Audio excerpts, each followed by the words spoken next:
Baik, sambil nunggu teman yang lain, ya. Ini sudah 9.21.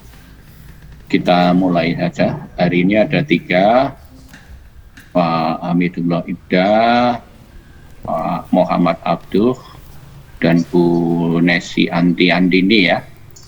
Nanti yang akan menyampaikan. Ya. Oleh karena itu, silakan siapa dulu yang akan menyampaikan, dipersilahkan. Coba dulu. Mbak Nesi sudah siap, Mbak Nesi? Sepertinya sudah siap. Ladies first, Prof. Ladies first. Oh, ladies first, ya. Yeah. Udah sempat pingsut tadi ya.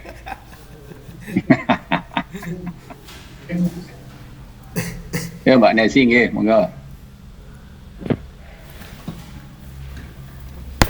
Terima kasih, Prof. Wani. Assalamualaikum warahmatullahi wabarakatuh. Waalaikumsalam. Waalaikumsalam warahmatullahi wabarakatuh.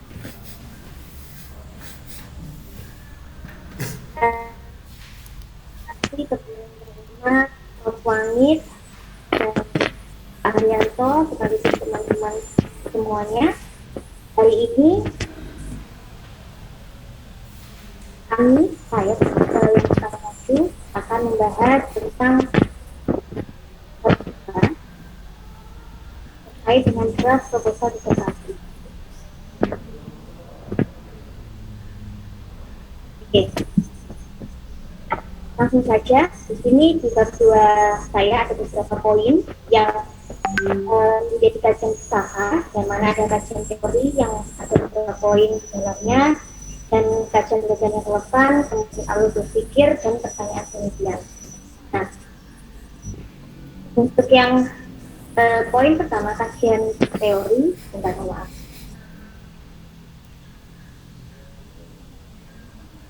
Recording in progress.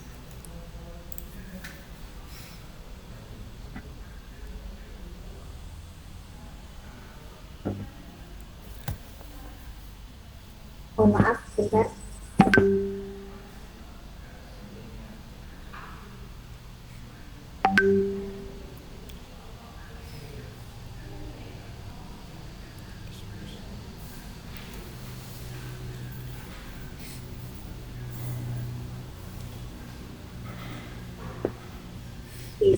Untuk poin kajian teori, di sini ada 7 poin yang saya tulis di kajian teori.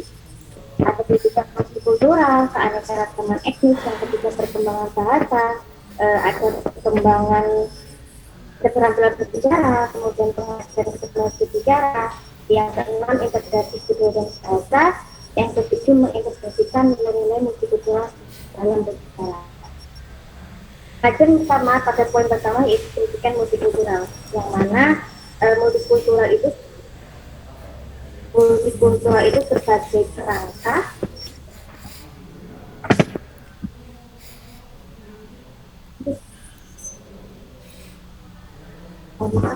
kesalahan teknis.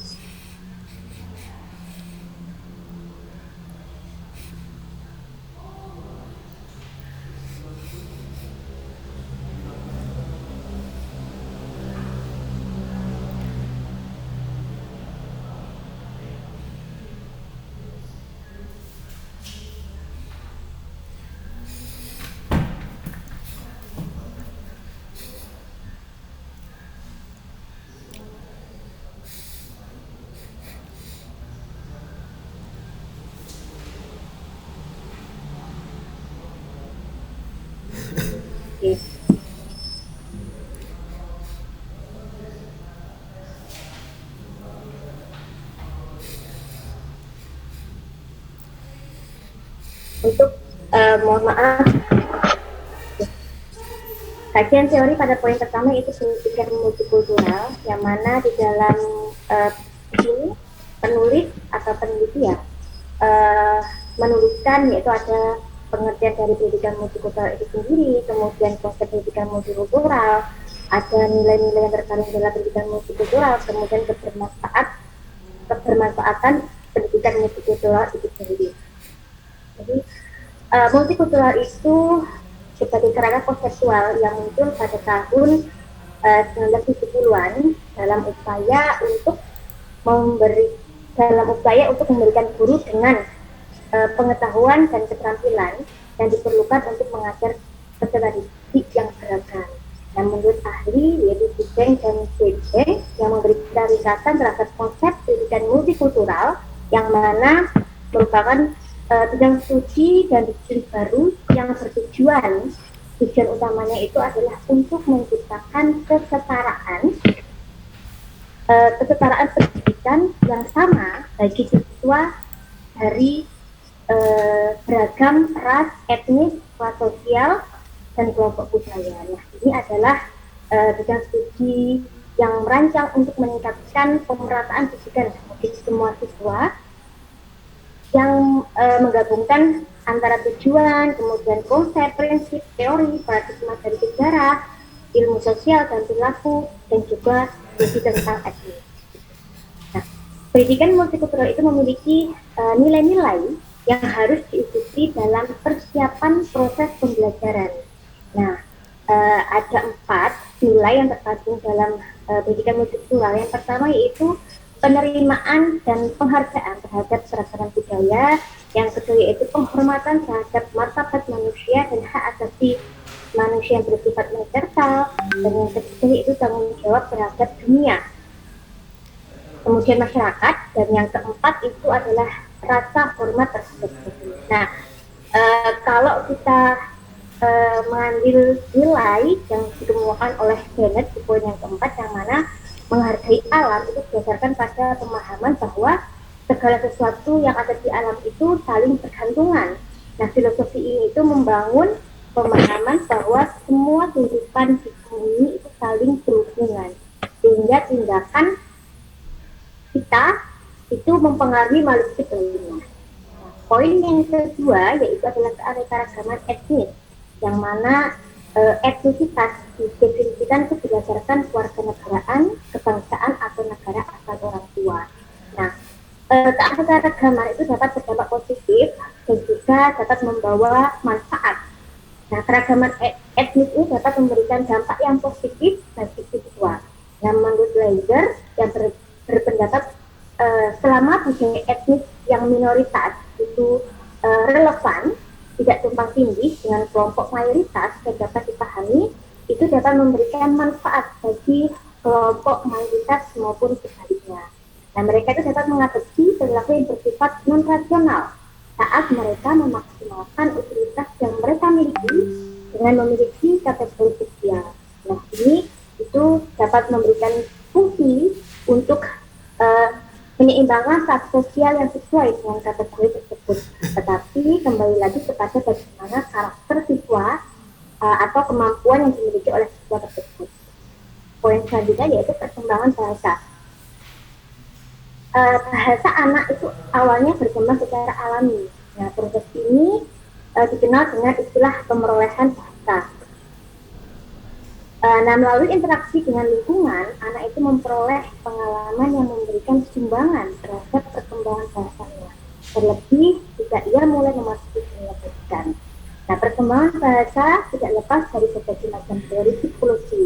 Tentunya ada 3 teori perkembangan bahasa, di antaranya yaitu teori nativis, teoristik, dan kognitif. Arti dari teori nativis yang mana menyatakan bahwa penguasaan bahasa pada anak-anak itu bersifat alamiah atau natural. Sedangkan teori teoristik itu merupakan kecakapan anak dalam berbicara dan menguasai suatu bahasa pada anak didapatkan dari rangsangan lingkungan. Jadi anak itu mendapatkan perkembangan bahasanya dari rangsangan lingkungan. Sedangkan teori kognitif itu ada 2 ahli yang memiliki pikiran tentang teori kognitif. Yang pertama yaitu Piaget yang mengatakan bahwa bahasa bukanlah suatu ciri alamiah yang terpisah, melainkan salah satu dari beberapa kemampuan yang berasal dari kematangan kognitif. Sedangkan yang ahli yang kedua yaitu Vygotsky mengemukakan bahwasanya perkembangan kognitif dan bahasa anak itu berkaitan erat dengan kebudayaan dan masyarakat tempat anak itu dibesarkan. Nah, Vygotsky juga menggunakan istilah guna perkembangan optimal untuk tugas-tugas yang sulit dipahami oleh anak itu sendiri. Ini ada beberapa tipe dalam perkembangan bahasa anak, yaitu yang pertama egocentric speech. Mohon maaf ketika saya salah pengucapannya. Yang kedua yaitu socialized speech. Nah, egocentric speech itu anak dapat berbicara dengan diri sendiri seperti monolog, yang mana bertujuan untuk meningkatkan pengetahuan berpikir. Sedangkan yang tipe yang kedua yaitu socialized speech adalah tipe perkembangan yang terjadi ketika interaksi antara anak dengan teman sebaya atau dengan lingkungan. Selanjutnya di dalam perkembangan bahasa ini dibahas juga tahap perkembangan anak mulai dari 0 bulan sampai dengan 30 bulan beserta kemampuan yang dicapai atau kemampuan yang dapat dicapai pada usia tersebut. Namun masa perkembangan kemampuan anak dalam mengenal dan menguasai perbandingan kata terjadi pada usia sekolah dasar. Pada masa tersebut anak itu sudah menguasai sekitar 25.000 kata dan pada masa akhir yaitu usia 11 sampai 12 tahun mereka telah mampu menguasai sekitar 50.000 kata. Nah, menurut Progress yang menginformasikan bahwa anak-anak itu akan mulai menghasilkan kata pertama mereka pada usia 1 sampai 1,5 tahun dan memperluas jumlah kosakata setiap hari mulai dari usia 18 bulan bahkan sampai usia 18 tahun ke atas. Poin kajian teori yang keempat yaitu perkembangan berbicara. Nah, keterampilan bahasa yang paling terlihat dalam kehidupan sehari-hari itu adalah berbicara. Ini ada perkembangan bicara dan bahasa. Bicara dan bahasa anak usia 6 sampai 7 tahun ini juga penulis sudah memaparkan kemampuan apa yang dicapai oleh anak usia 6 sampai 12 tahun gitu. Poin selanjutnya yaitu pengajaran keterampilan berbahasa. Pengajaran keterampilan bahasa Indonesia itu meliputi keterampilan reseptif dan produktif. Yang mana keterampilan reseptif atau kemampuan reseptif yaitu menerima pesan, sedangkan yang produktif yaitu mengungkapkan keinginan seperti berbicara gitu ya. Nah, poin yang selanjutnya yaitu pengajaran keterampilan berbahasa, poin yang kelima dari kajian teori. Nah, bahasa dalam hal ini itu menyimak atau mendengar. Pembelajaran di bahasa adalah tugas yang sangat kompleks yang rentan terhadap kecemasan.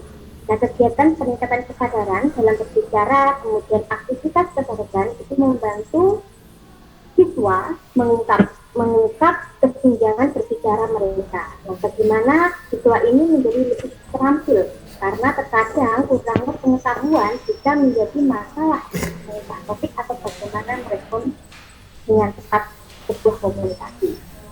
Nah, di sini guru harus dapat menciptakan kegiatan ruang kelas di mana siswa ini memiliki komunikasi kehidupan yang nyata dan memungkinkan siswa untuk berlatih bahasa mereka.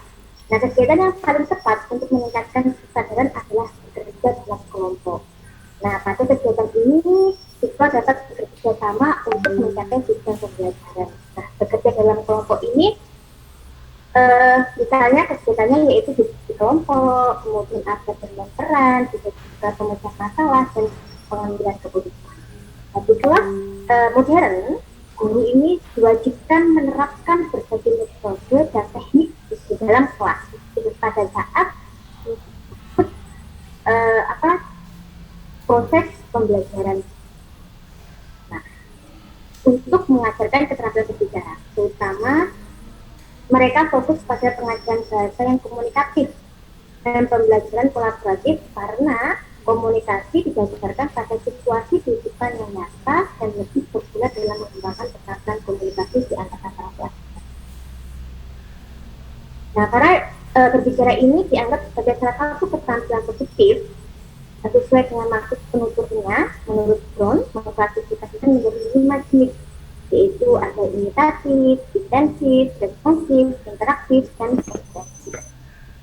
Poin selanjutnya yaitu integrasi bahasa dan budaya dan bahasa, di mana ditinjau dari sudut pandang budaya, bahasa ini adalah wujud dari kebudayaan bahasa sebagai wadah dan refleksi budaya masyarakat pemilik dan dari bahasa, sehingga dapat mengetahui seberapa tinggi tingkat kebudayaan satu bangsa.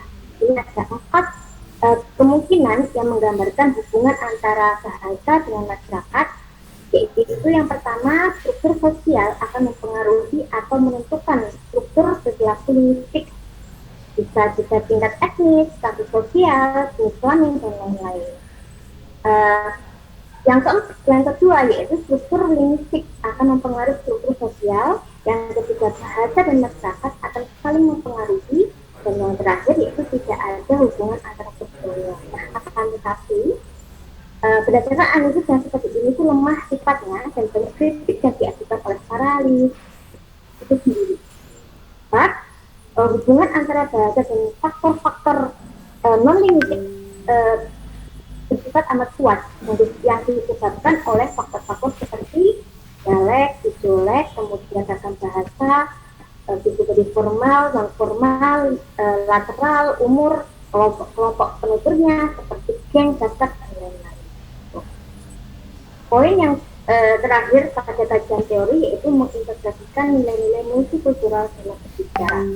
Nah, mengintegrasikan nilai-nilai multikultural dalam berbicara itu memiliki manfaat seperti yang kita ketahui bahwa nilai-nilai multikultural itu bukan sebuah mata pelajaran yang dapat diajarkan secara terpisah, tetapi harus diajarkan secara terintegrasi dengan mata pelajaran lain. Nah, mengintegrasikan nilai-nilai multikultural dalam hal berbicara mendorong siswa untuk memahami budaya mereka sendiri. Dengan mengetahui budaya mereka, siswa itu dapat menghargai budaya orang lain. Kemudian nilai-nilai multikultural itu sebagai materi latihan. Nah, siswa itu belajar bekerja dalam kelompok, kemudian berbagi ide, kemudian menerima perbedaan dan saling menghormati. Dalam kelas berbicara, nilai-nilai multikultural itu dapat didiskusikan agar siswa mengenali dan menghargai keragaman, termasuk keragaman budaya. Nah, tema-tema berikut ini dapat menggunakan sebagai diskusi, bermain peran dan kemudian naskah berhiasi proposal yang sudah dilakukan. Kemudian yang C, kajian penelitian yang relevan. Nah, di sini peneliti masih mendapatkan 7 penelitian yang relevan terkait judul yang diangkat, gitu ya. Di sini ada beberapa peneliti yang meneliti Kukomering, misalnya Melawati dan kawan-kawan, dan Sakti Abdullah Pratama dan kawan-kawan.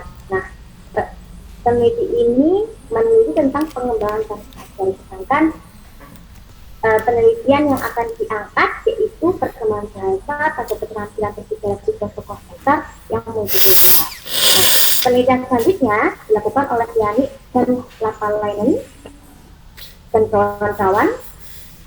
Ini penelitian Yani dan kawan-kawan ini memfokuskan penelitian etnografi secara umum, sedangkan penelitian yang akan diangkat, yang mau diangkat itu meneliti studi etnografi pada satu kasus tertentu yaitu Kukomering. Selanjutnya yaitu Sirpa Lapalainen dan Yusfa Otsingling, yang mana fokus penelitiannya itu terhadap gender pada kelas taman kanak-kanak. Dan penelitian selanjutnya yaitu Siti Trivoka Sulistyaningrum, fokus pada proses pembelajaran berbicara pada tingkatan SMA, yang melibatkan dengan penelitian yang akan diangkat adalah perkembangan bahasa anak pada aspek keterampilan berbicara siswa sekolah dasar. Nah, untuk alur berpikir, mohon maaf saya stopin. Untuk alur berpikir dalam penelitian ini, mungkin ini masih sederhana, dan mohon nanti masukannya. Nah, jadi ada judul penelitian yang mana nanti akan menjadi perumusan masalah, dan teori yang dipakai yaitu perkembangan bahasa siswa, deskripsi dan hasil penelitian. Poin selanjutnya di kajian teori itu pertanyaan penelitian. Bagaimana perkembangan bahasa siswa multikultural pada kelas rendah, kemudian bagaimana siswa belajar berbicara dengan kesempatan multikultural, dan ketiga bagaimana peran guru kelas rendah dalam perkembangan bahasa dalam hal keterampilan berbicara pada siswa multikultural kelas belajar kelas rendah. Yang keempat itu bagaimana interaksi guru, siswa, teman saya terhadap perkembangan bahasa pada keterampilan berbicara siswa kelas belajar kelas rendah. Yang kelima itu faktor-faktor apa saja yang mempengaruhi perkembangan bahasa siswa multikultural pada keterampilan berbicara siswa kelas rendah. Mungkin itu yang bisa saya sampaikan untuk memahami penulisan tugas saya. Mohon masukannya kepada Profesor Wahid, Pak Har, dan teman-teman. Terima kasih.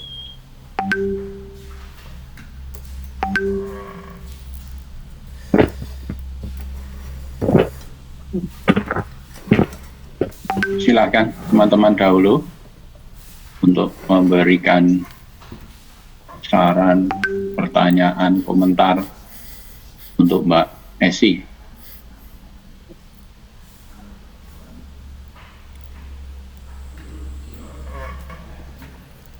Ayo, disilakan.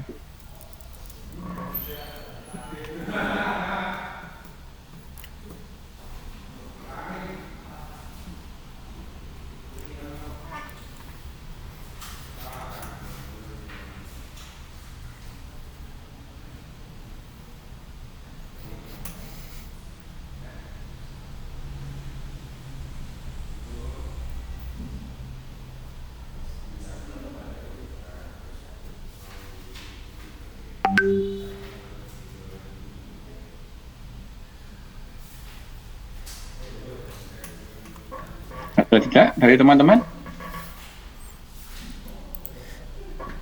Mau komentar tapi nanti saya juga dikomentari, Prof. Izin tanya aja Mbak Nesi. Saling-saling Di kajian teori kalau nggak salah ya, itu ada integrasi budaya dan bahasa. Memang ini kajian multikultural ya. Pertanyaan saya itu apakah dua hal ini berbeda gitu loh? Karena bahasa kan menurut sepaham saya kan juga produk budaya.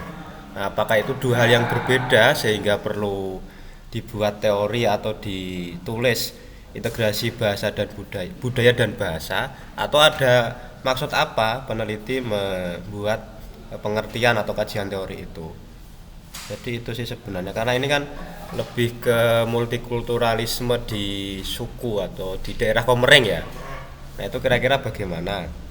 Kemudian yang berikutnya adalah terkait jumlah, ini juga saya tanya sebenarnya juga ya. Jumlah kajian penelitian yang relevan itu lebih baiknya itu semakin banyak atau semakin sedikit yang relevan sekali, atau kita mencari sesuai literatur review yang kita dapat. Kalau punya saya juga ada beberapa yang menurut saya sendiri kurang begitu nyambung ya. Apakah itu dari perspektif substansi variabelnya, atau dari metodologinya, atau tingkat perbedaannya ya, atau persamaannya. Mungkin itu, ini juga saya tanya berkaitan dengan jumlahnya. Matur nuwun Mbak Nesi dan Prof. Wahid. Terima kasih Mas Iqbal atas pertanyaannya. Untuk pertanyaan pertama, kajian budaya dan bahasa ini mungkin saya tulis untuk memahami bagaimana ketersinggungan atau kebermanfaatan antara budaya dan bahasa itu. Bentar saya lihat di. Nah, ya, jadi mungkin lebih kebermanfaatan antara budaya dan bahasa ini. Jadi ketersinggungan itu, kebermanfaatan dan ketersinggungan antara budaya dan bahasa, itu Mas. Untuk mendukung nantinya pertanyaan penelitian atau rumusan masalah, gitu Mas. Dan untuk poin yang kedua yaitu kajian relevan, untuk berapanya mungkin sebaiknya sebanyak-banyaknya gitu ya. Kalau kita menemukan 50, 100 boleh dimasukkan gitu. Karena di sini saya masih menemukan 7, mungkin akan menambah lebih banyak berdasarkan apa ya? Kalau sudah cari mentok itu berdasarkan pencarian gitu. Untuk berapa-berapanya di buku panduan juga tidak tertuliskan berapa-berapa yang minimal maksimalnya untuk kajian yang relevan. Maksudnya apa ya Mas ya? Oh iya, untuk kriteria pemilihan kajian yang relevan begitu ya.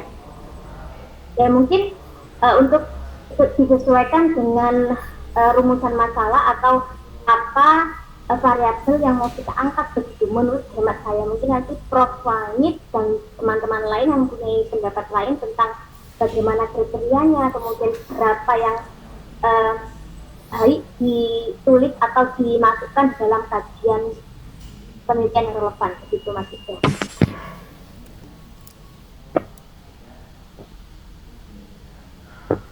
Ya, Mas Ida mendengar saran saya? Ya.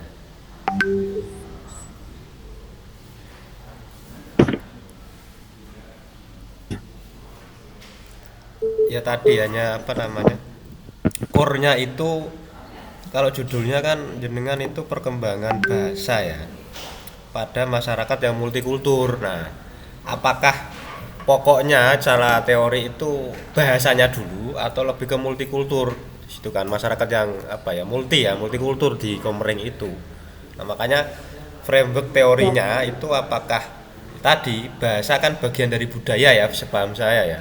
Ada apa namanya, proses pembiasaan sehingga terciptalah sebuah bahasa menjadi pembiasaan disepakati, atau itu frameworknya adalah perkembangan bahasa dulu sebagai bagian dari proses apa ya, terciptanya sebuah budaya sehingga menjadi sebuah kesepakatan. Kalau di sini keterampilannya berbicara ya, dan itu terjadi di masyarakat multikultur yang memang ini lebih ke etno ya mungkin ya. Itu saja Mbak Nesi. Mohon maaf, agak terputus. Agak terputus Mas Ida. Boleh diulangi lagi, sekali lagi? Ya intinya, apakah ini fokusnya ke bahasa ke budaya atau budaya dulu ke bahasa gitu loh. Maksudnya ini antara pertanyaan nanti akan blunder ketika tidak bisa dipetakan dengan baik. Duluan mana telur dan ayam gitulah. Karena bahasa kan produk budaya gitu loh kira-kira Mbak. Sepaham saya loh ya. Nah makanya kalau ini judulnya perkembangan bahasa, itu kan juga proses budaya manusia di suku Komering kan gitu loh kira-kira. Sehingga disepakati menjadi semacam bahasa khas di sana gitu loh kira-kira. Itu saja perlu ditegaskan ya hemat saya agar apa pemetaannya core-nya itu bahasa dulu atau budaya dulu, karena keduanya memang tidak bisa dipisahkan sih ya. Itu Mbak Nesi. Terima kasih ya atas masukannya. Teman-teman lain silakan untuk memberikan masukan.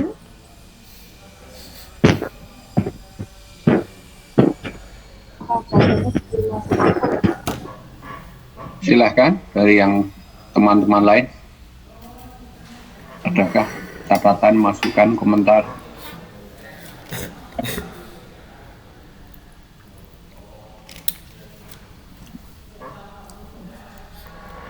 Baik, sambil nunggu yang lain ya. Jadi yang pertama saya setuju dengan Pak Ibda tadi. Kalau dari judul punyanya Mbak Nesi ini kan perkembangan bahasa siswa SD pada masyarakat multikultural Komering gitu ya. Jadi yang pertama barangkali perlu didudukkan dulu fokusnya, ini fokusnya kajian bahasa ataukah budaya itu tadi ya. Jadi Anda yang penting melihat perkembangan bahasanya kah? Misalnya begitu. Halo? Iya Prof, sebenarnya lebih ke budaya kemudian bahasa, karena kemultian bahasa yang dimiliki oleh siswa Jadi berpengaruh terhadap bahasa yang baik dan benar yang mana bahasa. Suaranya kok kecil ya Mbak? Mohon maaf. Jelas ya. Bisa Prof sudah lumayan dekat. Jadi di sini penelitiannya lebih ke budaya dahulu kemudian bahasa, karena melibatkan siswa yang multikultural ini. Jadi banyak bahasa yang Iya, itu di masyarakat multikultural. Fokus Anda bagaimana pemerolehan bahasa pada masyarakat multikultur kah? Atau bagaimana masyarakat multikultur itu, ya, dari budaya dulu dilihat prosesnya, kemudian pada bahasanya. Kira-kira yang mana? Itu silahkan nanti dipastikan. Satu ya, tuh. Yang kedua ini dimaksud perkembangan bahasa apa atau ini? Bahasa ibu kah? Atau bahasa Indonesia kah? Atau bahasa Komering itu sendiri sebagai alat komunikasi di sana kah? Nanti mungkin bisa 3, Prof. Jadi pertama perkembangan bahasa ibunya yang mencakup ada bahasa Komering dan lain-lain, dan bahasa Indonesia gitu, Prof. Makanya di Urian tuh tidak disinggung ini, fokusnya ini perkembangan bahasa apa itu nggak jelas gitu ya. Apakah bahasa ibunya kah karena dipengaruhi di masyarakat multikultur, ataukah bahasa Komering karena itu di daerah Komering, ataukah bahasa Indonesia sebagai bahasa nasional, nah, kayak begitu. Tentu ini berbeda-beda nanti fokus dan melihatnya itu. Jadi halo? Untuk fokusnya yang dilihat itu bahasa Indonesia, tapi nanti menyinggung ke bahasa ibu yang dibahasakan oleh siswa begitu, Prof.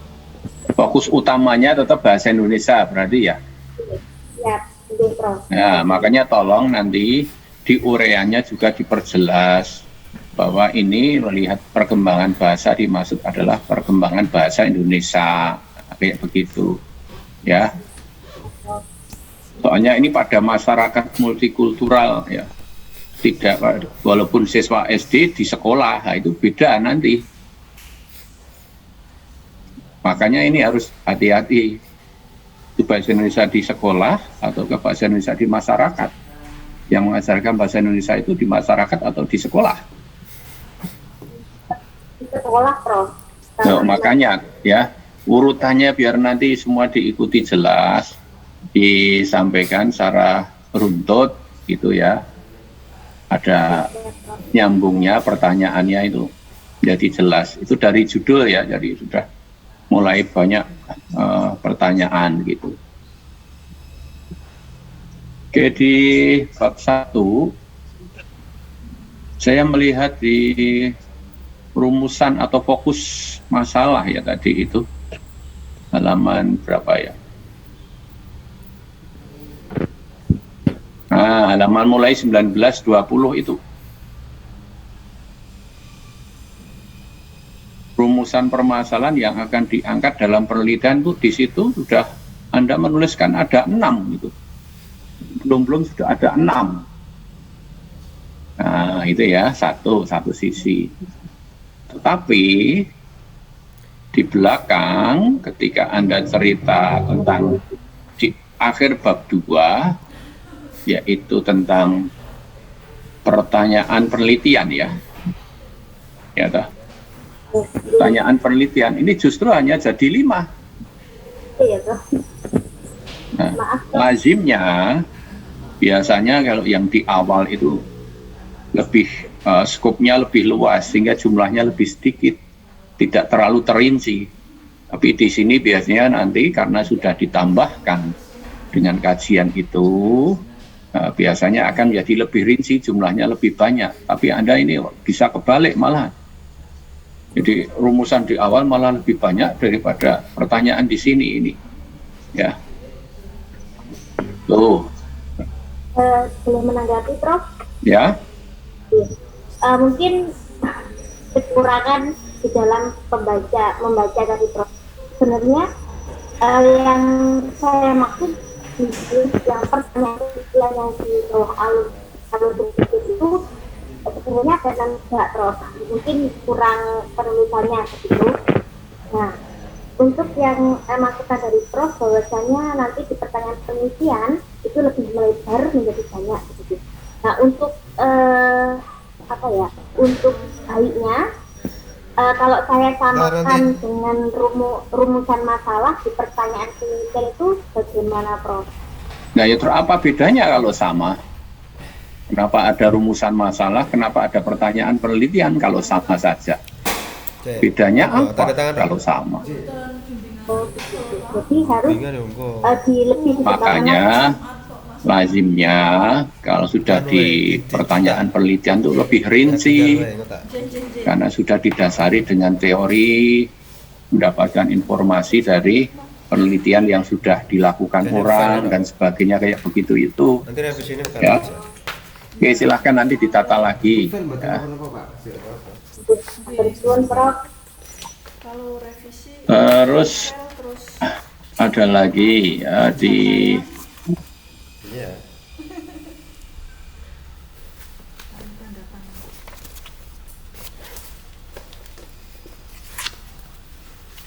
Template-nya sudah ada. Belum ada template ya? Template jurnal. Belum dong. Belum tak kasih. ini di halaman 44 Anda menulis tentang pengajaran keterampilan bicara ya. Halaman 44.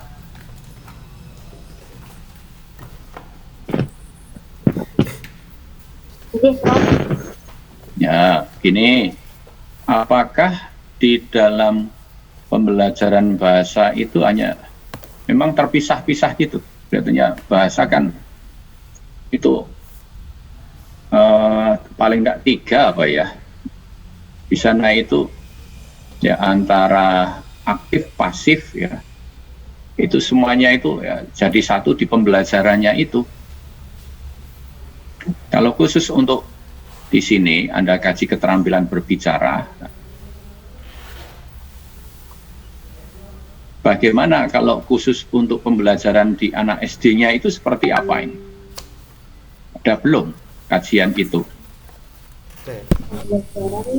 Kok saya lihat di sini belum ada nampaknya, tapi judulnya sudah pengajaran keterampilan bahasa. Di keterampilan bahasa ada aktif, ada pasif. Nah, terus secara teori sendiri mestinya seperti apa? Ini belum nampak. jadi ditambah poin untuk pembelajaran bahasa di mana di bawahnya karena ada pengajaran begitu ya Prof. Belum dijelaskan bagaimana pembelajaran bahasa diperlakukan. Nah iya, karena yang Anda titikkan tentang itu, perkembangannya dipengaruhi di sekolah seperti apa. Nah, ini penjelasan tentang di sekolah maksudnya pembelajarannya khusus seperti berbicara itu seperti apa mestinya. Apakah seperti itu? Bagaimana kalau di masyarakat multikultur dan sebagainya, itu mestinya menjadi pertanyaan-pertanyaan saudara ya di kajian-kajian itu. Ya, mohon izin respon Prof.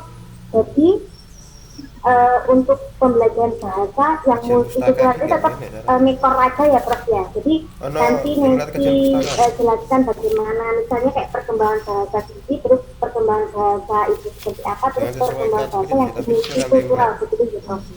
Jadi multikultural kalau membahas bahasa itu mikor gitu ya Prof. Ya silahkan nanti ditata ya. Terus ini grand teori yang Anda pakai itu teori pembelajaran bahasa atau perkembangan bahasa? Nah ini Prof.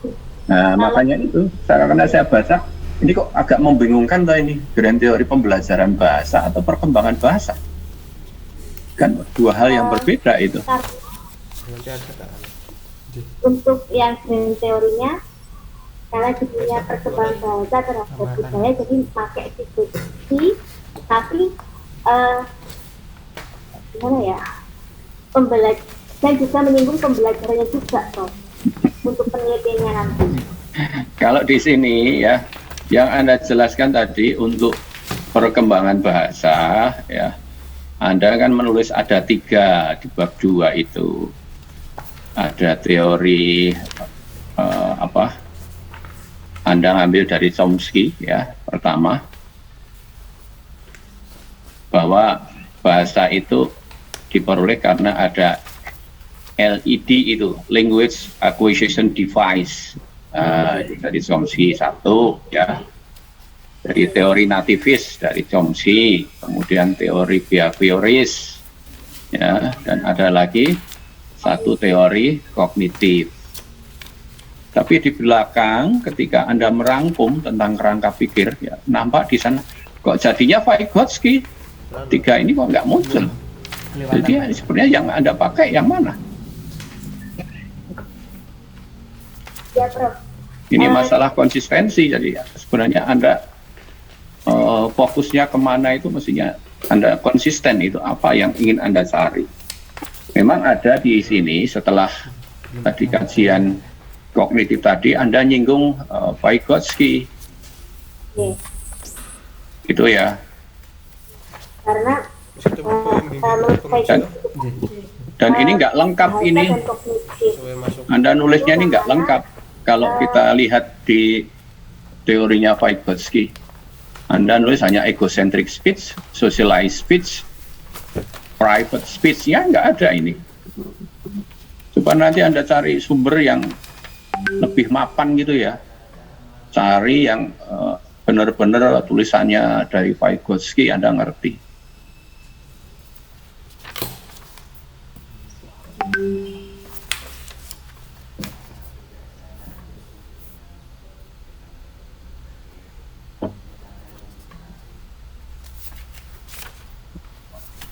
Bentar, masih ada lagi enggak ya.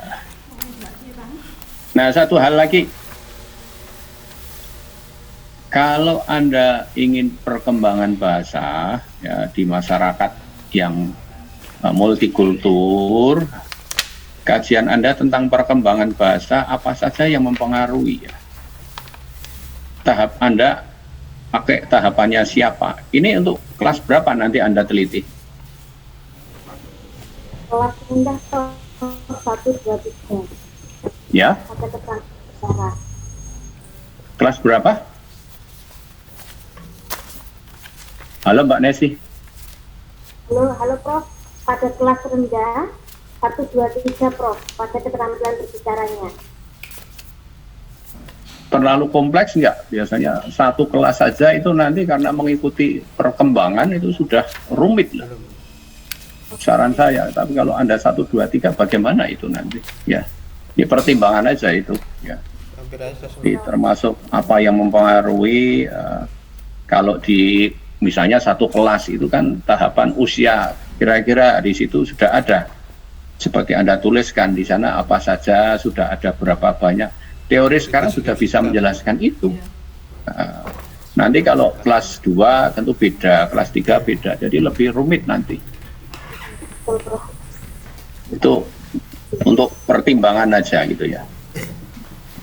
Oke, saya kira itu beberapa catatan saya, nanti yang lain bisa dilihat ya. Boleh bertanya satu, Prof? Gimana? Boleh bertanya satu untuk Ya. kajian penelitian yang relevan, sama seperti Mas Ida, masih kebingungan bagaimana kriteria untuk... Oh ya, tadi ada pertanyaan dari Ida tadi ya. Ini untuk semuanya saja ya. Apa pemahaman Anda tentang kajian penelitian relevan itu apa? Nah, ini dulu harus disamakan. Apa itu yang dimaksud dengan kajian penelitian relevan? Fungsinya untuk apa? Dah, gitu aja. Untuk mencari gap, Prof, atau posisi penelitian kita, Prof? Mungkin itu. Hampir ya. Jadi fungsinya adalah di situ untuk menunjukkan peta penelitian. Jadi apa yang sudah dilakukan orang, kemudian punya Anda itu posisinya di mana. Sehingga tidak harus persamaan perbedaan, tetapi bisa menunjukkan posisi masing-masing itu lebih jelas. Jadi ini mengembangkan dari yang sudah atau memperkuat dan sebagainya. Itu peta penelitiannya itu menjadi lebih jelas kayak begitu. Ya. Sehingga yang diuraikan itu bisa berdasarkan track record historis, itu bisa dengan model kayak begitu ya. Penelitian ini misalnya perkembangan bahasa dulu oleh Chomsky begini, yang meneliti tentang ini, kemudian dikembangkan lagi oleh siapa jadinya begini, oleh siapa, kayak begitu. Punya Anda yang terakhir jadinya posisinya di sini, kayak begitu itu. Kira-kira gambarannya begitu sosoknya. Tentang jumlah, kelihatannya di panduan dari dulu itu sudah ada batasannya per variabel. Variabel Anda berapa?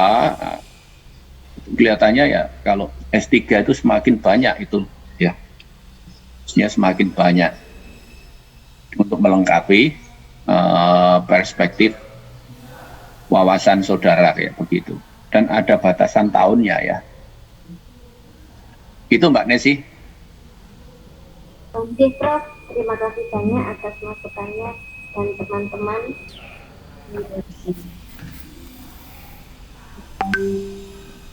Oke, saran untuk Mbak Nesi nanti ya, lanjut yang kedua dulu, masih 2.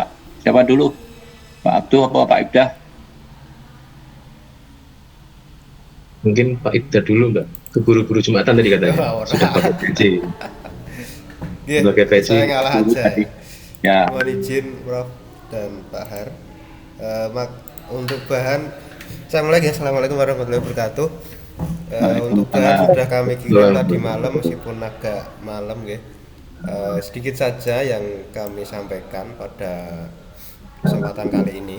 Untuk bab 1 beberapa memang sudah saya revisi ya, sesuai dengan masukan Prof Wangit dan Pak Har.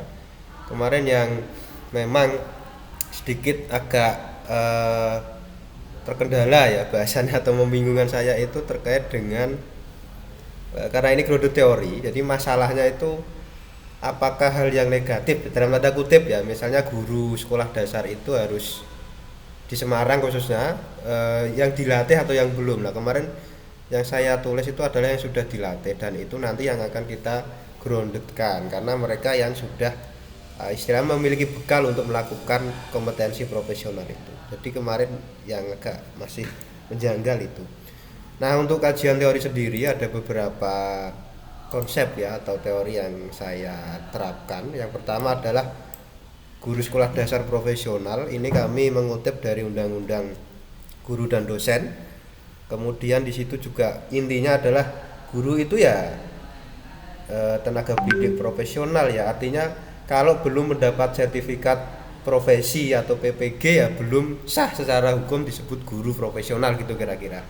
Kemudian juga mengutip Ki Hajar Dewantara, tapi mungkin ini pas atau tidak mohon masukannya. Itu terkait dengan trilogi sistem Among ya, konsep keguruannya. Kemudian juga mengutip beberapa istilah profesi ya, profession, profesus yang artinya mengakui ya, pengakuan, mampu lah, profesional gitu kira-kira.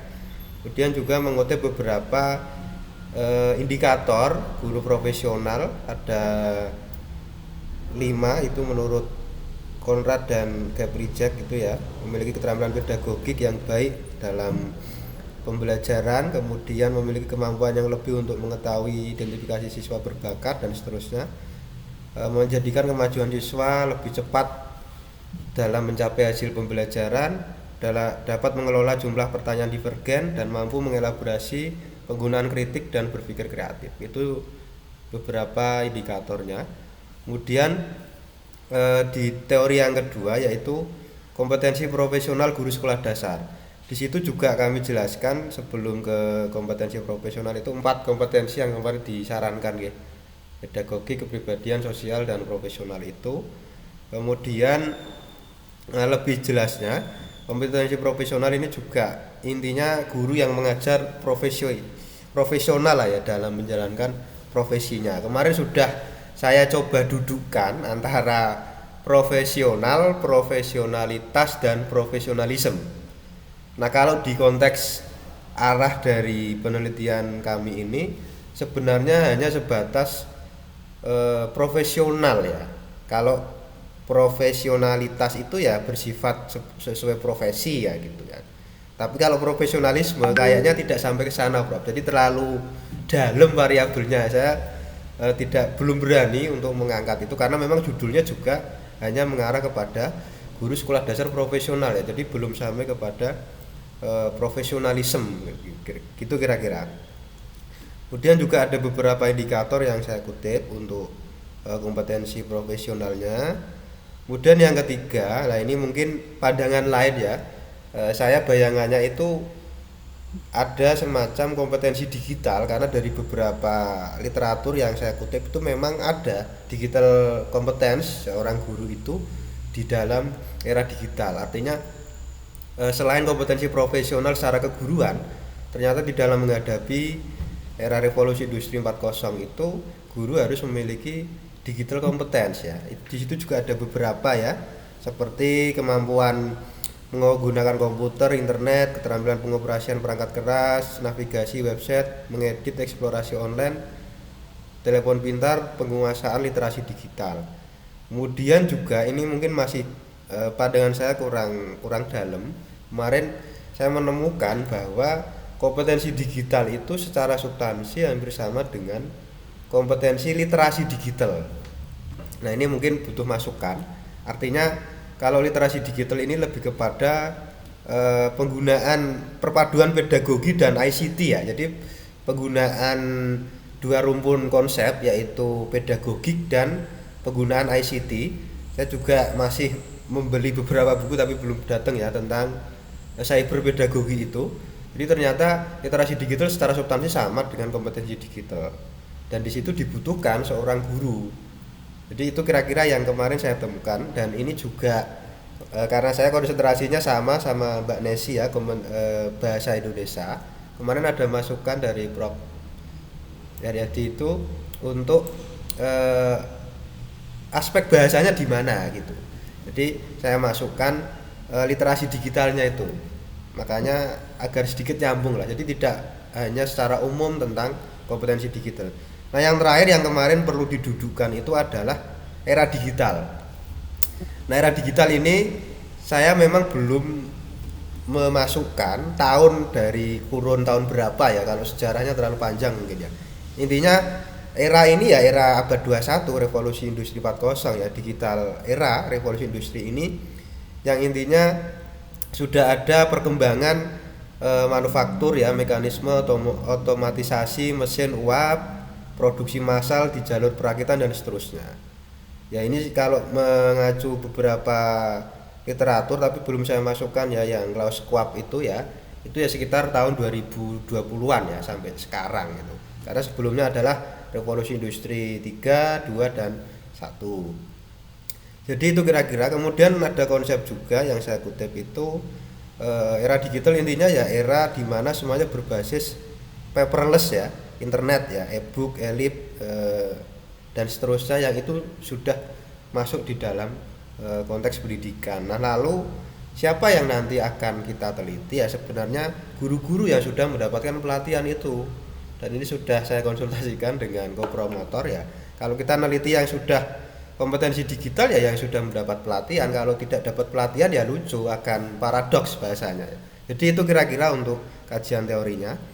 Kemudian untuk penelitian yang relevan, nah ini tadi yang saya tanyakan ya, saya tidak menjelaskan satu persatu, ada sekitar 16. Ini saya mencari dari beberapa literatur dan sarannya sih saya masih bingung, harus yang jurnal internasional atau penelitian internasional, tapi ada saran juga dari promotor karena ini konteksnya adalah Indonesia ya harus juga mengutip dari beberapa penelitian Indonesia karena nanti groundednya adalah di Semarang di Indonesia, jadi tidak terlalu jauh dari konteks keguruan ataupun praktik guru yang sudah profesional ya di Indonesia. Nah, memang benar ada beberapa variabel yang itu saya kutip terkait dengan apa ya istilahnya guru profesional, tapi rata-rata memang konsepnya itu profesionalisme atau kompetensi profesional. Ini yang membuat saya agak sedikit bingung ya. Kemudian yang kedua ini profesional digital competence in teacher education, ini juga memberikan gambaran yang terkait dengan bagaimana sih kompetensi profesional ya milik Greer dan kawan-kawan ini. Kemudian itu seterusnya, kemudian di akhir juga saya paparkan terkait dengan apa sih perbedaan dari 16 kajian penelitian yang ada. Jadi intinya memang rata-rata sudah ada yang meneliti tentang guru SD profesional era digital, tapi belum ada yang menggunakan grounded teori. Jadi inilah perbedaan atau gap yang saya angkat. Dan secara umum penelitian itu memang ya sisinya ya aspek variabelnya itu guru profesional, kompetensi profesional, profesionalisme era digital, kompetensi digital abad 21, revolusi industri 4.0 dan lainnya. Jadi itulah sebenarnya persamaan yang ada secara substansi, tetapi yang sangat saya soroti di sini adalah ini fokusnya pada guru sekolah dasar profesional di era digital. Kemudian alur pikir ini saya masih bingung ya, karena kalau menurut Strauss dan satunya tokohnya itu Anselm itu ya, lupa saya namanya. Itu memang ada dua madhab ya. Jadi grounded ini muncul tahun 67. Kemudian Strauss dan satunya Anselm itu memang pecah ya, atau satu mendasarkan kepada yang klasik, yang satu agak modern gitu sepaham saya. Kemudian muncullah beberapa tokoh Karmas dan Corby muridnya Strauss itu, dan pemetaan di dalam teknisnya berbeda. Hanya saja saya sudah membeli beberapa buku, itu memang arah dari alur pikir ini sebenarnya kita boleh konteks real guru sekolah dasar sekarang itu seperti apa sih. Jadi nanti bisa dilihat dari background pendidikannya, apakah PGSD atau tidak, pengalamannya, motivasi. Di situ juga ada variabel pendidikan pelatihan tadi saya sampaikan ya. Kemudian BPG, sertifikasi, UKG, sampai nanti ada beberapa aspek lain ya, termasuk jenis kelamin, sosial, budaya, kearifan lokal, politik, agama, ekonomi. Kemudian dari fakta itulah kita sortir ya, nanti sampai ke coding, tapi saya belum begitu dalam memahami aspek ini, mungkin di bab 3 ya. Dari fakta itu kita sortir menjadi informasi, terus kita putuskan, dan di situ ternyata juga ada aspek internal yang memang menjadi penentu dari guru sekolah dasar profesional itu terbangun ya, teorinya terbangun, terstrukturisasi bahasanya. Ada kebijakan pemerintah, organisasi guru, ada KKG, ada studi lanjut S2 S3, ada kompetensi, ada rekognisi, ada afirmasi, fasilitasi, industrialisasi era digital atau digitalisasi. Dan nanti di sini ada pilihan, oh ini loh guru sekolah dasar yang profesional, ini yang tidak profesional di era digital. Jadi alur pikir sederhana ini mungkin perlu ditambahkan ya, karena saya masih awam dengan grounded theory. Nah dari proses inilah memunculkan, sementara masih 3 pertanyaan, tadi ada perdebatan ya. Memang sepaham saya rumusan itu ya umum ya, seperti disampaikan Prof. Angget tadi, hanya sedikit dan nanti dikembangkan. Dan ini kalau punya saya memang kurang, perlu ditambah bagaimana kompetensi digital atau literasi digital yang tadi sudah saya paparkan. Dan yang terakhir adalah dampak dari guru profesional era digital bagi kemajuan atau mutu pendidikan dasar. Saya kira itu beberapa presentasi singkat, dan saya yakin masih banyak kekurangan dan mohon masukan, siap dicaci maki ataupun diberi masukan. Terima kasih, saya akhiri. Assalamualaikum warahmatullahi wabarakatuh. Monggo teman-teman. Waalaikumsalam warahmatullahi wabarakatuh. Silahkan teman-teman untuk bisa memberikan komentar ya, tapi bukan cacian Pak Ibda ya. Guyonannya gitu Prof.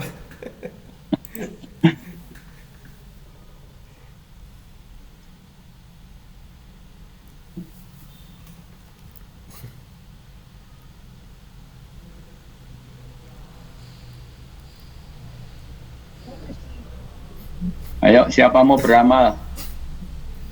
Nah, sekarang pertanyaan siapa mau beramal, lah gitu aja deh. Hari Jumat lagi ini. Ya saya. Oh, Pak Nasib ya, silakan. mau tanya aja nih Mas Ibra ya.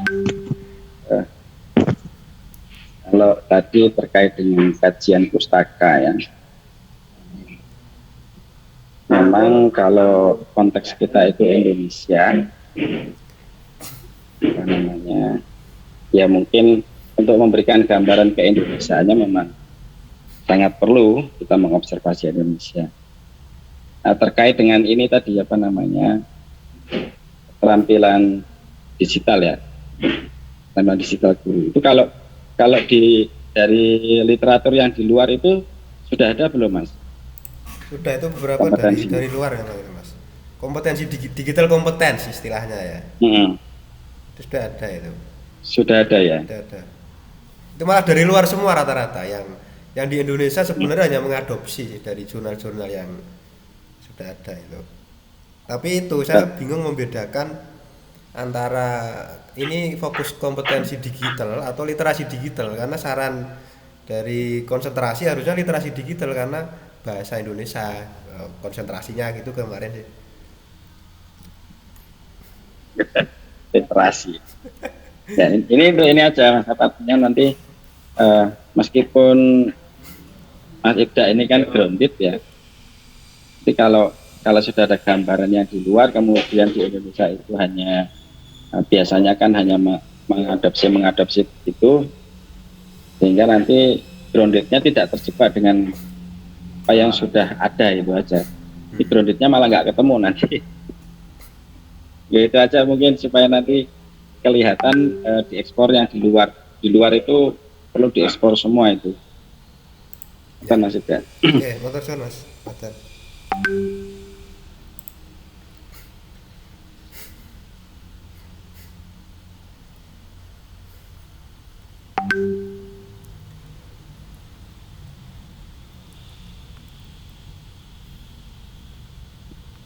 Silahkan yang lain.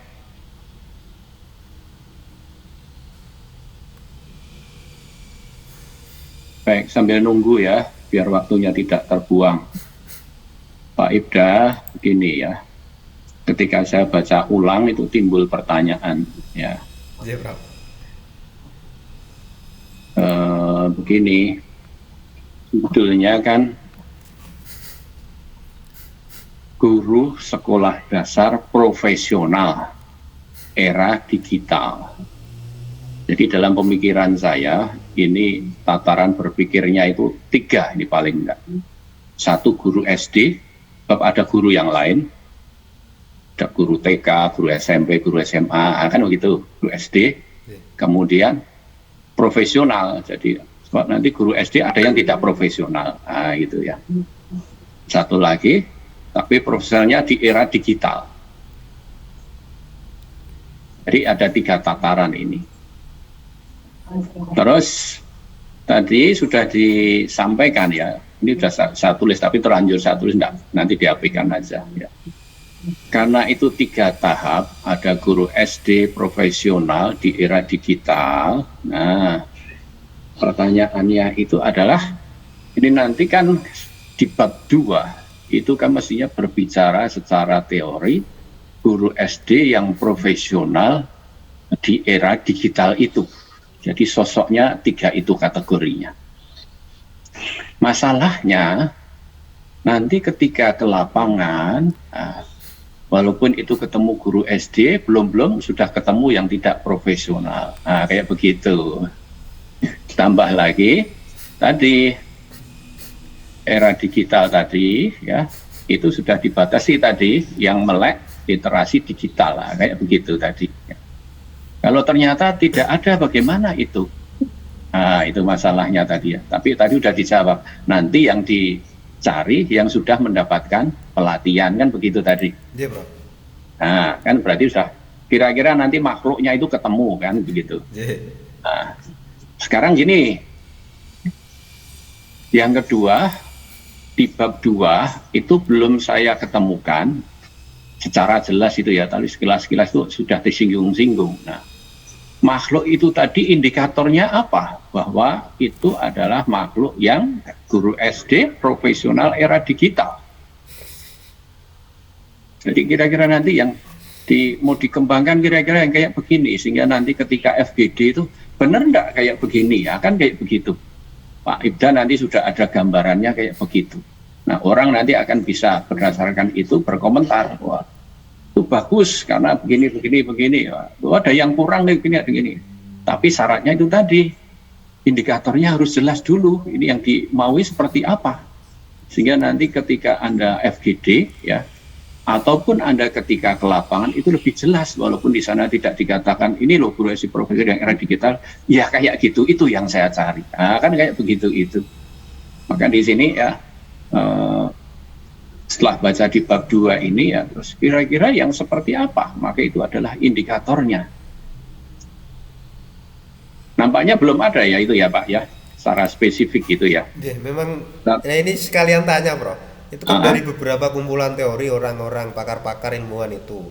Apakah kita merujuk satu yang mapan, tapi kalau melihat yang mapan memang belum ada, atau kita integrasikan menjadi satu, misalnya ketemu 20 indikator menurut pakar-pakar ini, atau seperti itu Bro biasanya Bro? Ya itulah, kalau Anda mau grounded secara teori ini, nah, kayak begitu kan. Tapi tidak berarti bahwa itu nanti seperti penelitian kualitatif loh ya. Tapi itu nanti sebagai pisau analisis saja kayak begitu itu ya. Sehingga di situ harus jelas, makanya tadi sampai ke penelitian relevan, posisi kita kayak apa. Saya itu mengadopsi sejak dari ini jadinya kayak begini ini, nah, kayak begitu. Atau mungkin saya mengambil posisi berbeda dengan si ini karena begini ya, semuanya dijelaskan di situ. Jadi makhluk itu tadi, ya, guru profesional era digital itu, paling tidak di bagian-bagian akhir di kerangka pikir tadi muncul. Jadi bukan kerangka pikir itu kemudian seperti yang di halaman berapa ini. Ya. Halaman 37, ketika saya pikir ini proses penelitian atau kerangka berpikir tentang makhluk ini ya, kayak begitu saya jadi mikir. Penelitian kata saya Prof ini. Nah, iya, itu proses penelitian itu. Bukan hasil kajian, ini loh makhluknya kayak begitu toh. Kalau di penelitian pengembangan mungkin ini model hipotetik kayak begitu ya. Ya, kalau di penelitian yang pengembangan nah, kayak begitu. Tapi kalau di ini, karena ini nanti mau di-groundedkan, nah, Anda secara teori dulu nggak bisa disingatin. Ada di sini seperti apa kira-kira begitu. Nyambung ya Pak Ibda ya pertanyaan saya.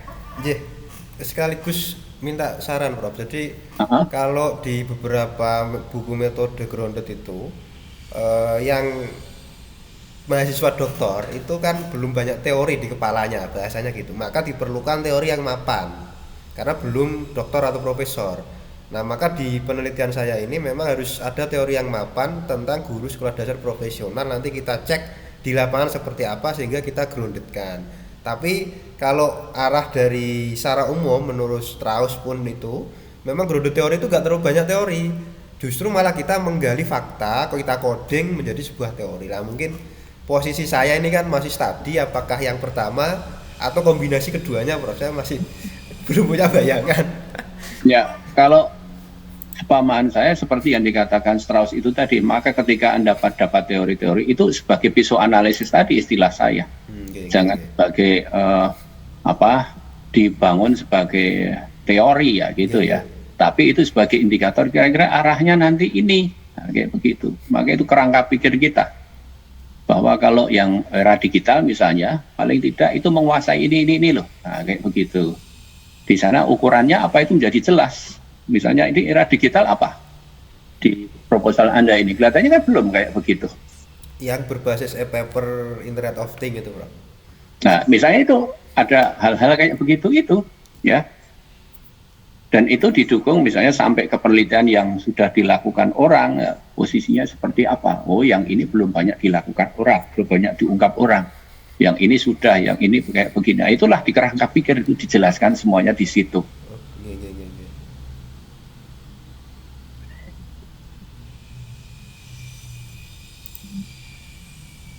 Ya, nyambung? Ya, nanti saya perbaiki berapa. Ya, terus satu ini tata cara penulisan Pak Ibda. Banyak sekali sejak dari depan sampai ke belakang ya saya komentari di depan itu.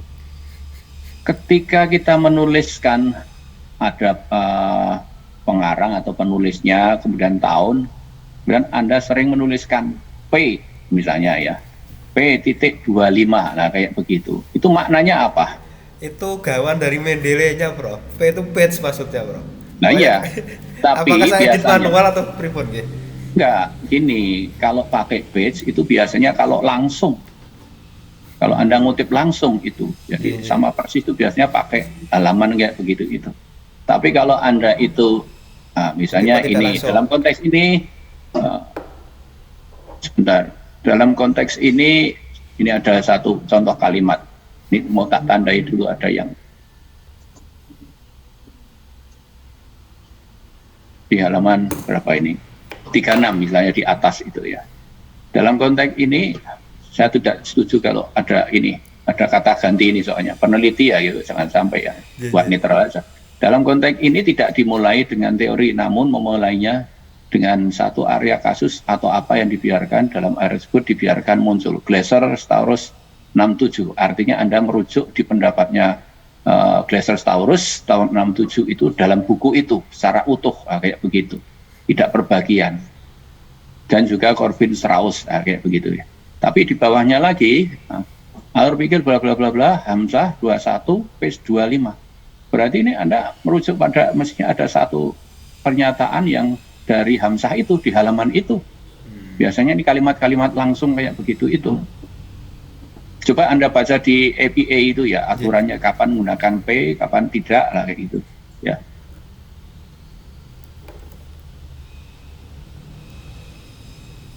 Terus tadi di kajian penelitian relevan, maka komentar saya seperti itu tadi, dielaborasi Pak, jangan hanya satu alinea kayak begini, dari 16 kajian, bla bla bla bla bla, dari persamaan itu ditemukan perbedaan mencolok dalam penelitian yang akan dilakukan, fokus pada guru SD, profesor era digital.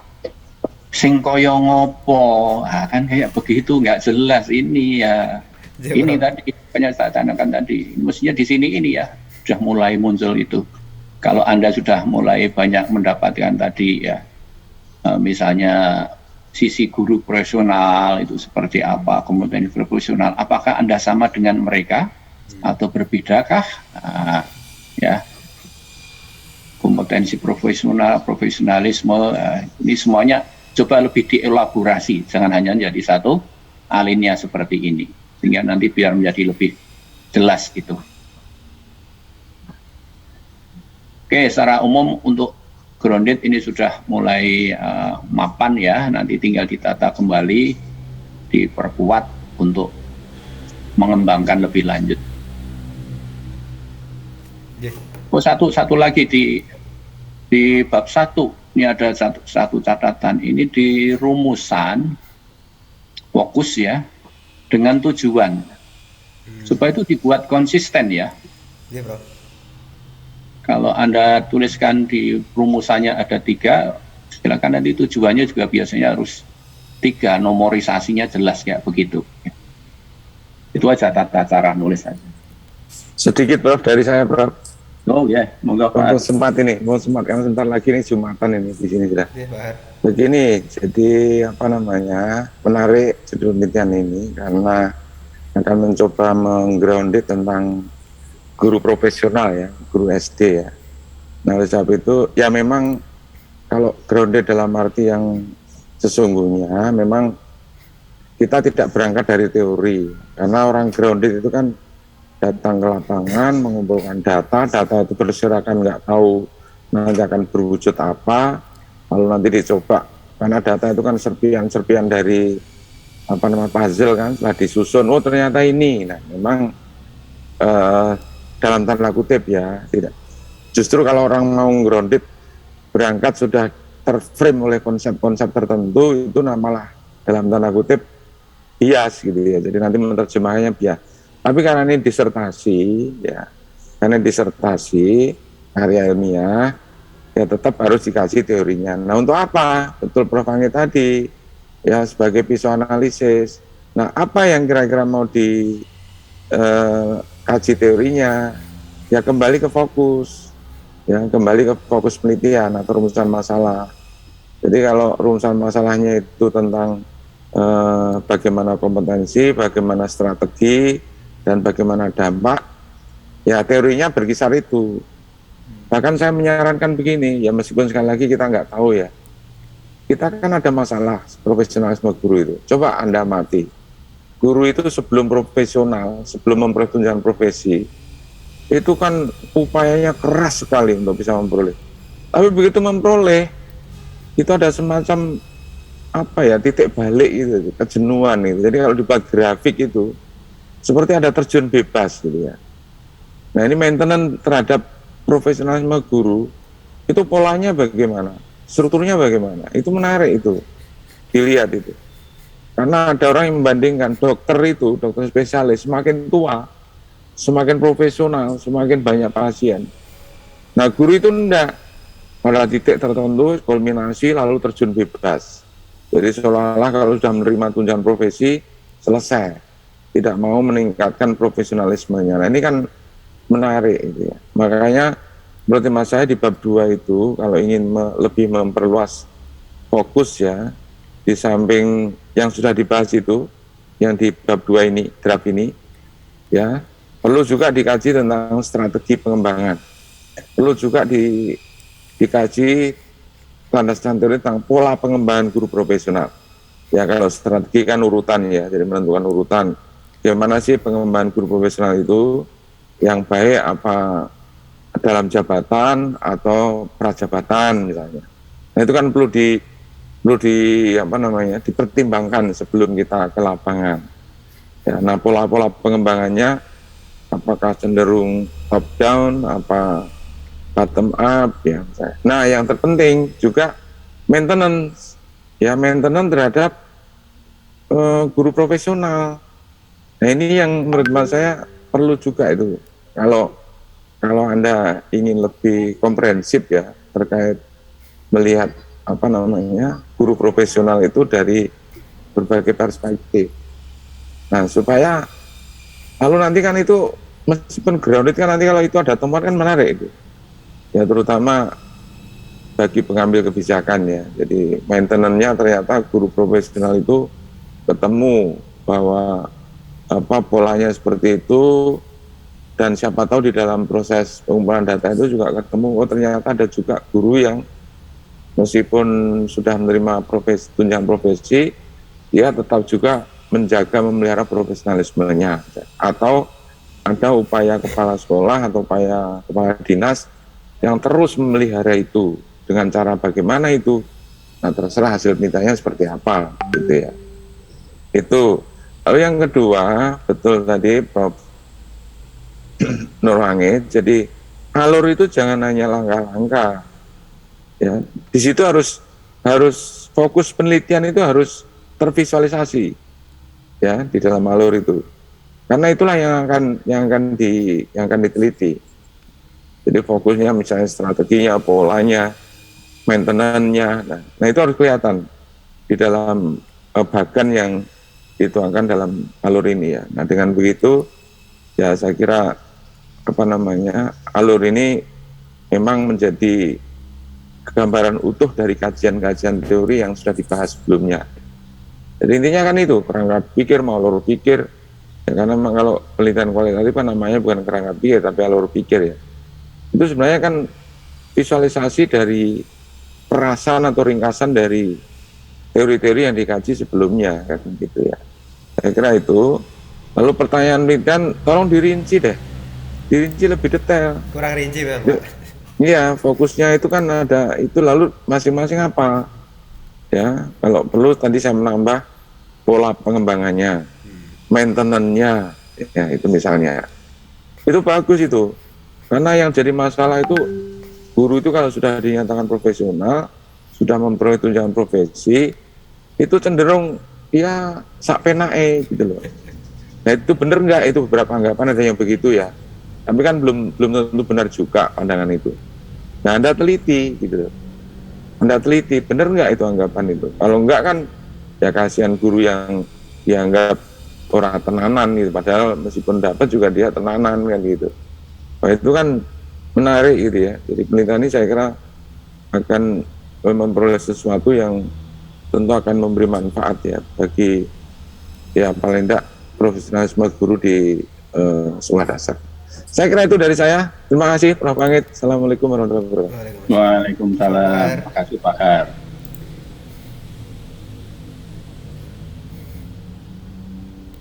Dari teman-teman ada? Japri aja nanti ya, udah hampir jam 11. Siap. Satu lagi ini Pak Abdul ya. Iya.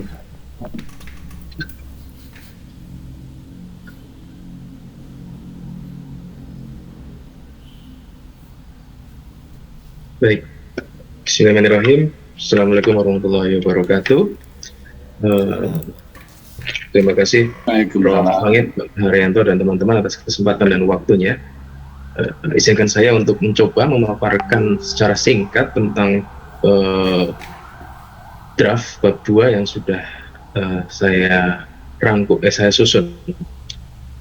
Judul saya kemarin ada perubahan ya berdasarkan hasil kajian dari Pak Haryanto untuk menyantumkan diksi pengembangan supaya terlihat memang betul-betul ini adalah sebuah proposal R&D, sehingga judulnya menjadi pengembangan model konteks sensitif and responsive pedagogy atau CRP sebagai model untuk memfasilitasi siswa. Ini modelnya dua, harus saya hapus satu ini sepertinya, berstatus sosial ekonomi lemah. Untuk bab 2-nya, kajian pustaka, terdapat 4 subbab, yaitu kajian teori, kajian penelitian yang relevan, alur berpikir, dan pertanyaan penelitian. Terkait kajian teori, ada beberapa yang baru saya kaji, yaitu pertama status sosial ekonomi, kemudian terkait konteks sensitif pedagogi, dan cultural responsive pedagogy. Yang pertama terkait status sosial ekonomi, berdasarkan hasil kajian teori, berbagai kajian teori, terdapat 3 indikator inti bagaimana peneliti-peneliti tersebut melihat sosial ekonomi, yaitu dari segi penghasilan orang tua, pendidikan orang tua, dan pekerjaan orang tua. Sehingga disimpulkan bahwa kemiskinan dipersepsikan sebagai akibat dari dua faktor, yaitu faktor pribadi dan faktor sosial budaya, yang salah satunya nanti kaitannya dengan pendidikan. Kemudian yang kedua terkait konteks sensitif pedagogi konteks sensitif, yaitu pedagogi yang memaknai keragaman fenomena yang telah dialami secara lintas konteks, yaitu fakta kehidupan yang universal antar siswa. Kemudian pendekatan instruksional basis konteks masukkan dunia, jadi melibatkan lingkungan sekitar siswa, dunia siswa sebagai titik awal metode pengajaran, sehingga siswa mampu membangun makna, bukan memperoleh pengetahuan ya dari sumber lain, tapi membangun makna, menggali makna dari pengalaman mereka sendiri. Nah, proses ini, kemajuan akademik yang penggalian makna, pendekatan instruksional ini bisa jadi terhambat dikarenakan ada konteks di mana siswa termarginalkan karena faktor ras, etnis, dan salah satunya adalah status sosial ekonomi. Kemudian yang ketiga terkait cultural responsive, ini diambil dari salah satunya saya ambil dari kajian dari Vygotsky terkait sosio-kultural, ya, menjadi sekolah responsif terhadap pendidikan siswa, kerangka acuan yang mereka bawa dari rumah. Jadi masing-masing siswa membawa kerangka acuan masing-masing dari rumah ke sekolah, ke pembelajaran. Itu adalah ada budaya, ada bahasa, budaya, dan pengalaman yang dikatakan Vygotsky ini sebagai tools of mind kalau tidak salah itu ya. Anak-anak kemudian belajar berpikir dalam konteks budaya mereka sendiri. Salah satunya adalah bagaimana pendekatannya, yaitu menggunakan pembelajaran berbasis literasi, dan konteksnya tidak terlepas satu sama lain, sehingga penting untuk memfasilitasi rasa agensi pribadi siswa dalam pembelajaran serta kesempatan berpartisipasi di bidang interpersonal, komunikasi dan interaksi interpersonal, sehingga sangat penting untuk mengakui belajar berpikir sebagai fungsi yang sesuai dengan konsep speech space melalui praktik berbudaya, artinya melibatkan dan memperhatikan faktor budaya yang terjadi dalam pembelajaran. Kemudian sebenarnya ini ada ada 6. Saya menemukan 6 apa namanya penelitian yang relevan, namun baru 4, sehingga saya belum bisa mengelaborasikan, baru bisa baru bisa menampilkan dan memaparkan, belum saya elaborasikan. Semua ini berawal dari, sebenarnya ini urutannya terbalik urutannya ya. Awal dari tahun 2007 itu dari penelitiannya, sebentar saya kasih Pak. 2007 penelitiannya Munz ya, terkait Virgo Pedagogy. Nah, Virgo Pedagogy atau disingkat FGP ini pada 2007 Munz itu mengembangkan ini untuk memberikan kesempatan siswa dengan status sosial rendah supaya aktif dalam pembelajaran. Kemudian meningkat ke penelitian Gorski pada tahun 2013 sini ya. Gorski ini mencetuskan adanya pedagogy of engagement atau PE, yaitu bagaimana guru itu memberikan harapan yang tinggi, persepsi yang tinggi terhadap siswa-siswa yang memiliki latar belakang status sosial ekonomi rendah dengan memberikan beberapa apa namanya strategi ya, ada A sampai H strateginya ini ya, yang disampaikan oleh Gorski untuk memfasilitasi siswa ekonomi rendah. Kemudian yang berikutnya adalah dari seharusnya 2015 itu ada Kamaso dan Rada, namun belum saya masukkan karena masih dalam proses pemahaman dari saya, belum saya masukkan di sini. Kamaso dan Rada 2015 itu ada istilahnya menggunakan nature based learning, yaitu atau nurture through nature NTN. Kemudian 2019 juga ada Mitten dan Ane itu yang meneliti menggunakan pedagogi culturally relevant pedagogi untuk juga mengakomodasi pembelajaran siswa ekonomi rendah. Kemudian yang terakhir 2018 itu ada Reyes mengembangkan konsep pedagogi konteks and sensitif pedagogi. Namun penelitian dari Reyes ini untuk mengakomodasi SSE rendah di perguruan tinggi.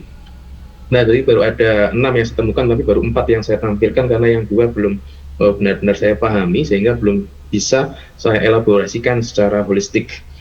Yang terakhir, bukan yang terakhir ya, ini yang berikutnya yaitu terkait alur berpikir, ya hampir sama dengan yang saya sampaikan pada bab 1 kemarin. Berpikirnya terkait bagaimana memfasilitasi siswa di sekolah dari sudut pandang model pembelajaran. Nah, maka ada beberapa tambahan setelah dikaji, yaitu setelah mengkaji beberapa literatur, model pembelajaran yang sesuai, yang bisa diintegrasikan untuk memfasilitasi siswa dengan SSE rendah adalah harus mengandung beberapa elemen. Ya, ada 6 elemen, yaitu elemen kontekstualitas, keterlibatan, relevansi, budaya, literasi, dan sensitivitas.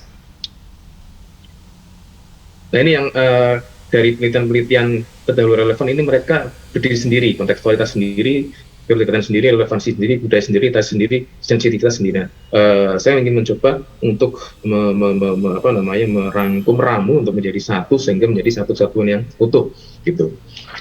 Terakhir terkait pertanyaan penelitian, ada 4 pertanyaan penelitian. Sejauh mana pengaruh latar belakang status sosial ekonomi terhadap performa siswa di sekolah. Yang kedua, bagaimanakah cara mempengaruhinya, bagaimanakah SSE itu mempengaruhi performa akademik siswa di sekolah. Yang ketiga, sejauh mana upaya-upaya yang telah dilakukan untuk memfasilitasi siswa dengan latar belakang SSE rendah secara empiris selama ini. Yang terakhir, bagaimanakah rancangan model pedagogis yang sesuai dengan kondisi siswa sekolah dasar di Indonesia yang memiliki latar belakang sosial ekonomi rendah. Nah, demikian Prof. Wangit dan Pak, serta teman-teman yang saya hormati terkait bab 2 saya. Mohon jika ada masukan akan saya harapkan sekali untuk proses pengembangan lebih lanjut. Terima kasih. Dipersilahkan teman-teman untuk memberikan perspektif yang berbeda barangkali dari apa yang sudah disampaikan oleh Mas Muhammad Abduh ini.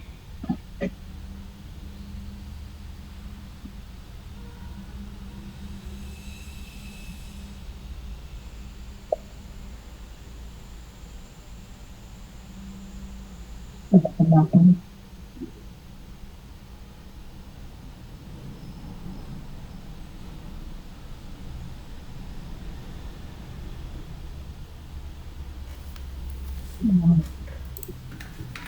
Pak.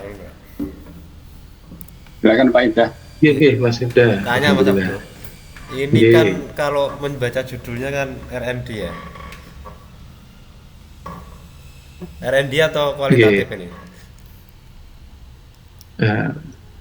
Ada kualitatifnya sedikit, Mas Ibda. Tapi luarannya R&D. Lah ya mungkin di pertanyaan penelitian kalau sebab saya kalau ini kualitatif it's okay ya apa namanya 1, 2, 3 itu. Nah ini kalau R&D kan tampaknya pertanyaan penelitian hanya fokus di nomor 4 itu. Jadi Ya, ini betul. belum menonjol gitu ya, R&D-nya belum begitu tampak ya. Mungkin kalau R&D kan jelas analisis kebutuhan, pengembangan, validasi, mungkin uji skala terbatas, skala luas lah. Mungkin itu yang belum begitu tampak ya kalau misalnya ini arahnya ke R&D. Tapi kalau ke kualitatif malah bisa ini yang nomor 4 ya bos. Tapi kan jelas penelitian ini tadi sudah dikatakan R&D ya. Mungkin pertanyaan penelitian dan rumusan masalahnya fokusnya ya mungkin lebih ke R&D. Itu saja sih. Yang lain mungkin sudah lumayan ada perkembangan bagus, tinggal diberi perspektif teman-teman. Monggo, terima kasih Prof. Untuk nuwun Mas Ibda atas perspektif dan masukannya.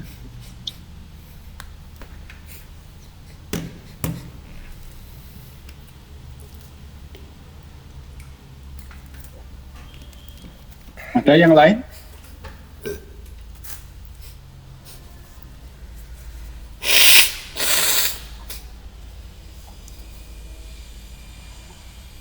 Oke, sambil menunggu yang lain, Pak Sabtu, saya dulu ya.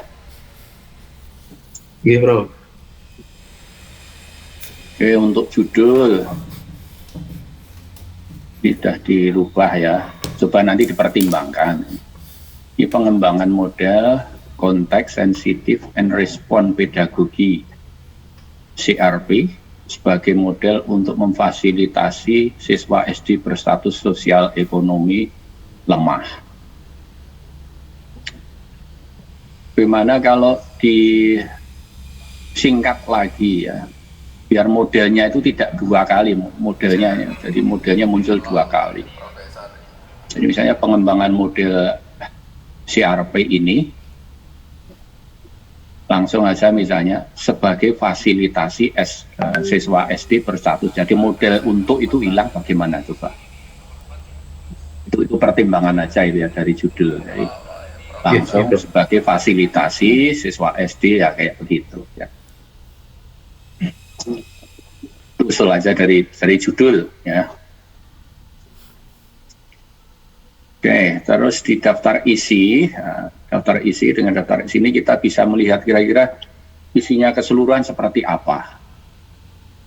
Nah, kalau ini penelitian pengembangan yang ingin dikembangkan apa, Mas Abduh jadinya? Oke, Bro. Yang ingin dikembangkan sebuah model pembelajaran, Bro. Model pembelajaran. Ini model ya, Bro. konteks sensitif and respon pedagogi itu. Konteks sensitif and responsif pedagogi. Itu ya? Oke, Bro. Oke. Kalau begitu pertanyaannya di bab 2, karena bab 2 itu kajian teori. Jadi menjawab barangnya seperti apa yang akan dikembangkan nanti secara teori ya, kayak begitu. Maka pertanyaan saya adalah model konteks sensitif and respon pedagogi yang baik itu yang seperti apa? Ada belum ini jawabannya? Iya, Bro. Ya, izin merespon. Kalau di bagian di disertasi proposal ini belum saya elaborasikan secara eksplisit, Bro. Belum saya elaborasikan secara eksplisit bagaimana. Intinya nanti bab 2 harus bisa memunculkan itu, Pak Abdul soalnya. Ya, Bro. Tapi ini harus bisa model konteks sensitif and respon pedagogi yang baik itu yang seperti apa? Baik itu artinya secara teori ya kayak gitu berdasarkan kajian itu. nanti kemudian divisualisasi dengan model hipotetik itu nanti kayak begitu. Sehingga ketika mengembangkan nanti indikator ya biasanya itu garis-garis besarnya, blueprintnya itu nampak semuanya dari situ. Sehingga ketika mengembangkan nanti tidak asal-asalan, semuanya sudah berdasarkan dari teori itu. Gitu ya, supaya nanti ditambahkan bagian mana atau mungkin di nomor 4, nah itu silahkan nanti dibuat nomor sendiri tentang itu yang menjelaskan produk yang akan dibuat itu. Gitu. Terus tadi saya setuju dengan Pak Ibda tadi. Jadi kalau di rumusan ya, rumusan ini juga dengan tujuan tolong nanti dibuat yang konsisten ya. Ini tujuannya 3 sudah, bagaimana model yang layak, bagaimana efektivitas, bagaimana kepraktisan. Tujuannya kok jadinya kayak gini, tolong dielaborasi ya, dibuat yang sama mestinya tujuannya ya begitu ya. Terus itu dihubungkan dengan tadi di pertanyaan penelitian. Di pertanyaan penelitian kalau kita lihat ini kesannya jadi berbeda. Nah itu tadi sudah dikomentari Pak Ibda tadi ya, ini jadi beda ini. Jadi kalau dari awal ingin R&D, mestinya di sini tetap R&D-nya tidak hilang. Tapi justru misalnya di elaborasi layak itu menurut siapa saja lah kayak gitu ya. Mungkin model pembelajaran, ahli pembelajaran, ahli materi ya kayak begitu. Dan sebagainya kayak begitu di sini ya. Perkara Anda tambahkan nanti sejauh mana yang pengaruh ini, nah, nanti di survei kondisi itu ya. Di pertanyaan awal, makanya kondisi sekarang seperti apa, kemudian performanya seperti apa, lah itu bisa disampaikan itu di situ, masuk di situ semuanya nanti. Oke, oleh karena itu, nah hubungannya dengan ini di atasnya pertanyaan penelitian, alur pikir ya. Alur pikir ini mestinya bisa menjelaskan pertanyaannya menjadi bagaimana model yang dikembangkan itu, ya, SRC itu, bisa memfasilitasi siswa yang SSI rendah itu gimana ceritanya. Jadi tidak perlu dirumit-rumitkan, tapi khusus model yang sudah dikembangkan itu isinya apa saja, misalnya kayak begitu itu. Kemudian dengan isinya itu bisa menjadi seperti apa, sehingga siswa yang SSI-nya rendah itu nanti bisa terfasilitasi. Jadi sesuai judul itu di sana, jadi konsepsinya ya. Ini saya baca jadi bingung, ini ada yang tanda panahnya kemana-mana ini, misalnya poverty, ketersapaian, bawahnya lagi inter, ada yang ke atas ke bawah, ini maunya apa, jadi bingung ini. Tapi kalau satu produk ya, produk yang ada kembangkan, nah ini sudah terjawab tadi. Di sini ada satu tulisan ya, ini model apa kok yang pembelajaran itu di warna kuning, oh ternyata model pembelajarannya ya. Jadi model pembelajaran isinya apa, nah ini yang malah belum jelas. Sehingga itu bisa digunakan tadi memfasilitasi tadi, nalarannya gimana, rantai kognitifnya itu yang belum terjawab di sini.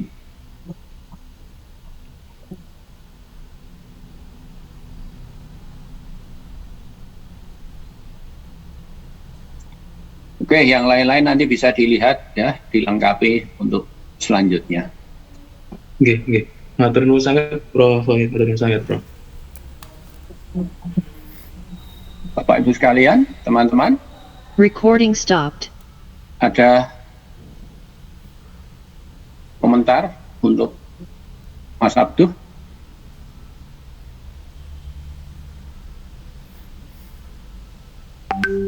Mbak Tia? Mbak Vera, ada?